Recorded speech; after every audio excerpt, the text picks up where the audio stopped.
Party ने ये तय किया है कि भारतीय जनता पार्टी को रोकने के लिए हम लोग गठबंधन करके चुनाव लड़ेंगे। इसी कड़ी में हम सभी लोगों से मिल रहे हैं।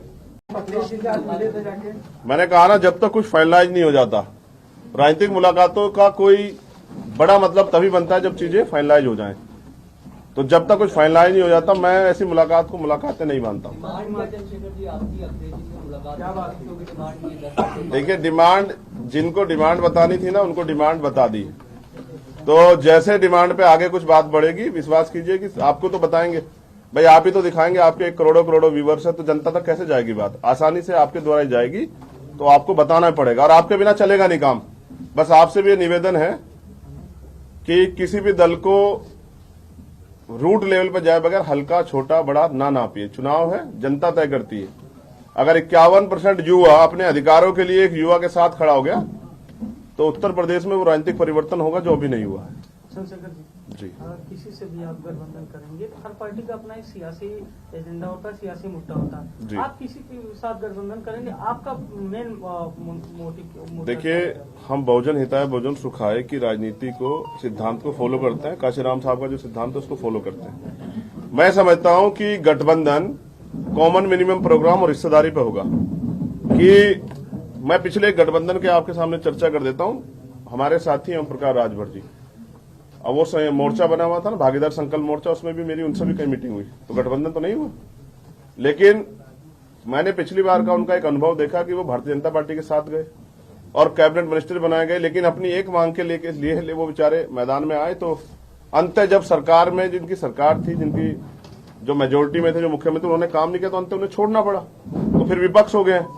तो मैं हिस्सेदारी चाहता हूं और पावर शेयरिंग चाहता हूं कि हमारे लोगों के हाथ में पावर आए।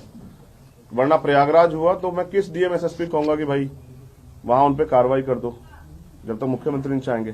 तो हम अपनी हिस्सेदारी चाहते हैं। 22% जो है दलित शेड्यूल कास्ट के लोग यहाँ रहते हैं, लेकिन हम बहुजन समाज को रिप्रेजेंट करते हैं।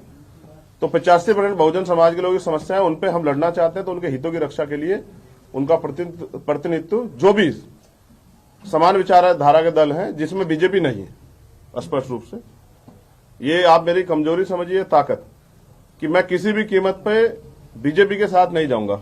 मैंने पहले भी एक बड़े इंटरव्यू में कहा, जब मुझसे पूछा गया कि अगर बीजेपी की सरकार बनाने के लिए आपकी सीटों की जरूरत पड़ जाए, वो आपको चीफ मिनिस्टर बना रहे, तो आप क्या करोगे? तो मैंने कहा कि अगर वो प्राइम मिनिस्टर भी बनाएंगे तो नहीं जाऊंगा, क्योंकि मुझे इस देश से प्यार है। मैं ये नहीं कह सकता कि आजादी 2014 में मिली। आजादी के लिए लाखों लोगों ने कुर्बानियां दी, बलिदान दिए, और हंसते हंसते फांसी के फंदे कबूल किए। एक युवा होने के नाते, इस देश का प्रथम और अंत भारतीय होने के नाते, बाबा साहब अम्बेडकर का बेटा होने के नाते, मैं ऐसी बेवकूफी वाली बातें नहीं कहूंगा। मुझे विश्वास के साथ कहना चाहिए, ये मुल्क हमारा, ये देश हमारा है, और हर व्यक्ति का खून इस मिट्टी में शामिल है। और जिसने जो सहा है, जिनकी माओ की कोख सुनी हुई है, जिनके सुहाग उजड़ गए हैं, जिनके जो विधवा हो गई है महिलाएं, जिनके सर से, बच्चों के सर से बाप का सहा हट गया, उनसे जाके पूछे कभी उन परिवारों से कि आजादी के लिए उन्होंने क्या क्या खोया।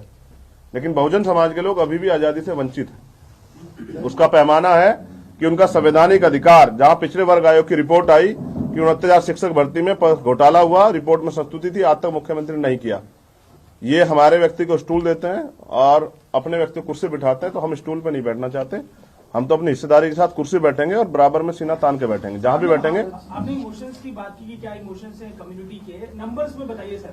लगातार गठबंधन को लेकर सीटों की नंबर की बात है, नंबर्स को लेकर नंबर्स बता देंगे। मैंने कहा ना, नंबर जिनको बताने हैं उनको बता दिए। कई लोगों से बात कर रहे हैं सर, कुछ तो नंबर। मैंने क्या कहा आपसे, देखिए सुनिए ना, जब आप एक, बिल्कुल काशीराम साहब का एक सिद्धांत है, जिनसे संघर्ष होता है उनसे समझौता नहीं होता, जिनसे समझौता उनसे संघर्ष नहीं होता। तो नंबर्स तो एक इतनी छोटी सी कड़ी है ना। जब आप भाजपा को रोकने के लिए जाते हैं तो नंबर्स पे नहीं लड़ते हैं, लड़ाई कुछ और। चंद्रशेखर जी में चुनाव लड़ेंगे या सिर्फ पार्टी को लड़वाएंगे? देखिए, मैंने कहा था कि मुख्यमंत्री जी जहां से चुनाव लड़ेंगे, अगर पार्टी ने ऑर्डर किया तो मैं चुनाव लड़ूंगा। पार्टी ने ऑर्डर किया है, लेकिन मैंने कहा ना कि सब कुछ, हम लोग संगठन को मानने वाले लोग हैं। काशीराम साहब ने हमें सिखाया कि व्यक्ति बड़ा नहीं होता, आंदोलन बड़ा होता है।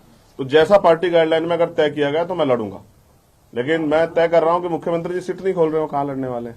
आपके साथ राजभर जी रहे हैं, शिवपाल जी भी रहे हैं, जो अब सपा की तरफ रुख कर रहे हैं जी। और अब आपका क्या लगता है कि आज भी आप कहीं ना कहीं मुलाकात हो रही है, तो ये माना जाए कि इन फ्यूचर आप समाजवादी पार्टी के साथ जा सकते हैं, सीटों पे बातचीत हो गई आपकी? मैं फिर वही आपसे कह रहा हूं ना, मैं आज आपसे कोई बात कह दूं कल मैं उस पर खड़ा न रहूं तो आप क्या कहेंगे कि चंद्रशेखर तो अपनी बात से फिसल जाते हैं। तो चंद्रशेखर की बात का भरोसा नहीं। मैंने आपसे कहा जब कुछ तय हो जाएगा, मैंने कहा ठोस कि भाई ये तय हो गया, तब मैं आपको बिल्कुल क्लियरली बताऊंगा कि भाई ये तय हुआ है।